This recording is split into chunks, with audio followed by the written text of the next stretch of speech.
आगे बढ़ते हैं। नोएडा के यथार्थ हॉस्पिटल में किडनी ट्रांसप्लांट रैकेट को लेकर जांच तेज कर दी गई है। जांच के लिए बनी 5 सदस्यीय कमेटी ने अस्पताल मैनेजमेंट से मंगलवार को करीब 3 घंटे तक पूछताछ की। और इतना ही नहीं, कमेटी अस्पताल के अलग अलग ब्रांच का भी दौरा करेगी, जांच करेगी और इसके बाद जल्द ही रिपोर्ट सरकार को सौंपी जाएगी। महिला डॉक्टर पर किडनी ट्रांसप्लांट के रैकेट में शामिल होने का आरोप लगा है। दिल्ली क्राइम ब्रांच ने इस मामले का खुलासा किया था, जिसमें बांग्लादेशी समेत 7 आरोपियों को गिरफ्तार किया गया था। ब्रांच ने इंटरनेशनल किडनी ट्रांसप्लांट का भंडाफोड़ किया था, जिसमें नोएडा के एक नामी अस्पताल का नाम भी सामने आया था। इसके बाद शासन स्तर से 5 सदस्यीय कमेटी का गठन किया गया, जिसमें जिला प्रशासन, सीएमओ और पुलिस के अधिकारी शामिल हैं। आपको बता दें कि इस पूरे प्रकरण में 5 सदस्यीय कमेटी ने कल बिसरक में निजी अस्पताल में 3 घंटे मैनेजमेंट से पूछताछ की है। पूछताछ के जो मुख्य बिंदु हैं उसमें सबसे अहम है कि क्या हॉस्पिटल की इसमें संलिप्तता थी या हॉस्पिटल को इस बाबत जानकारी थी या नहीं, इस एंगल पे भी पूछताछ की गई है। साथ ही जो डॉक्टर विजया ने प्रत्यारोपण किए हैं, खास तौर पे उनके डॉक्यूमेंट्स भी लिए गए हैं। साथ ही जो डोनर और रिसीवर जिन्होंने ये ट्रांसप्लांट कराया है, उनके डॉक्यूमेंट्स क्या फोर्ज हैं, इसकी भी जांच की जा रही है। इन तमाम एंगल पर पूछताछ की जा रही है। और आपको बता दें कि शासन ने ये समिति का गठन किया था, जिसके बाद बिसरक में जो निजी अस्पताल है वहां पर पूछताछ की गई है और जो अन्य अस्पताल हैं उनमें भी जल्द पूछताछ हो सकती है। फिलहाल जल्द ही शासन को ये रिपोर्ट सौंपी जाएगी। इस पूरे प्रकरण में दिल्ली क्राइम ब्रांच ने 7 लोगों को गिरफ्तार किया था, जिसमें डॉक्टर विजया का नाम सामने आया था और डॉक्टर विजया से संबंधित जो प्रत्यारोपण है उनकी जांच भी की जा रही है। अब माना जा रहा है जल्द ही शासन स्तर पे जो जिला प्रशासन में समिति गठित की गई है वो जांच रिपोर्ट सौंपेगी और आने वाले वक्त में एक बड़ी कार्रवाई देखने को मिल सकती है। कैमरामैन मुनमुन के साथ हिमांशु शुक्ला, न्यूज 18 नोएडा। कानपुर देहात में एक ही परिवार के 8 लोगों की तबीयत अचानक खराब हो गई।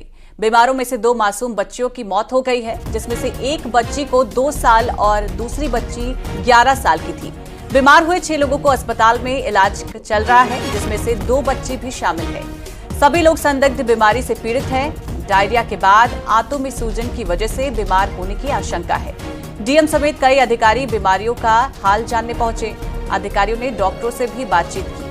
घटना तहसील अकबरपुर क्षेत्र के गहोलिया गांव की बताई जा रही है। शाम को लमसम 9 बजे पूजा की हालत ज़्यादा गंभीर थी, तो 9 बजे इनको रात में हम अकबरपुर लेके आए। उसके बाद में सारे बच्चों की भी तबीयत गड़बड़ हो गई। एक बच्ची लमसम एक्सपायर हो गई लमसम सुबह 4 बजे।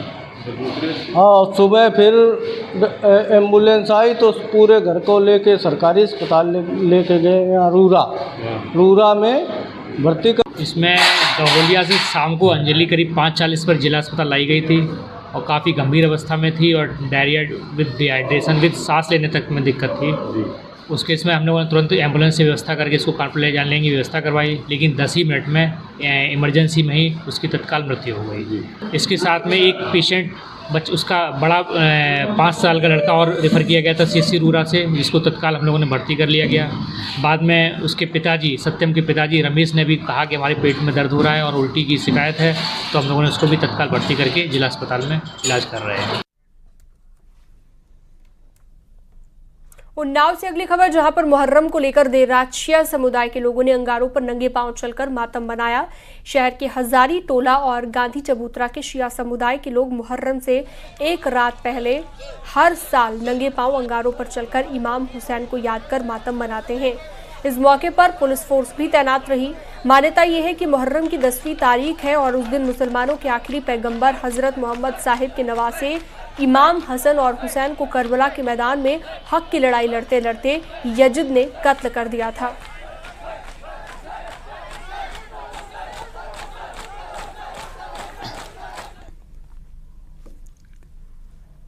आजमगढ़ में मुहर्रम के जुलूस में हथियारों का प्रदर्शन किया गया। जुलूस में कुछ लड़के तलवार भाजते हुए दिखाई दिए। पुलिस की मौजूदगी में हथियारों का प्रदर्शन किया गया। मामला शहर कोतवाली क्षेत्र के तकिया का है।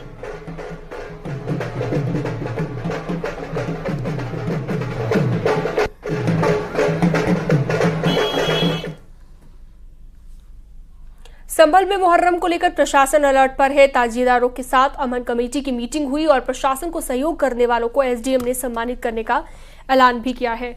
और आपको बता दें कि बैठक में 10 फीट का ताजिया निकालने पर आम सहमति बनी है। बड़े ताजिए इमाम बाड़े पर रखे रहेंगे और एएसपी ने मुहर्रम के जुलूस में सहयोग करने वालों के साथ होने का भरोसा देते हुए उपद्रवियों और अफवाह फैलाने वालों पर कड़ी कार्रवाई की चेतावनी दी है।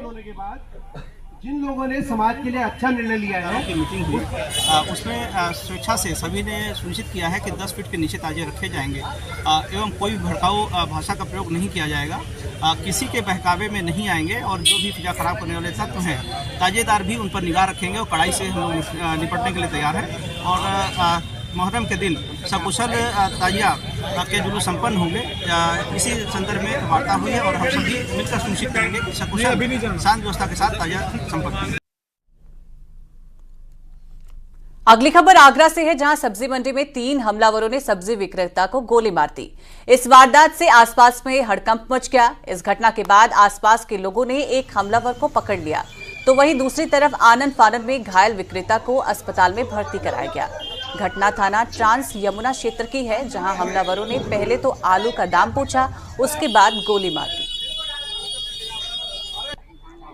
लड़कों द्वारा एक ठेल लगाने वाले सब्जी वाले पर, जिसका नाम शिव कुमार है, उसके ऊपर फायर कर दिया गया। फायर में जो बुलेट था उसे कान से छूता हुआ निकल गया, जिससे वह घायल हो गया तथा उसको अस्पताल में भर्ती कराया गया है। तत्काल पुलिस द्वारा एक व्यक्ति को गिरफ्तार कर लिया गया है।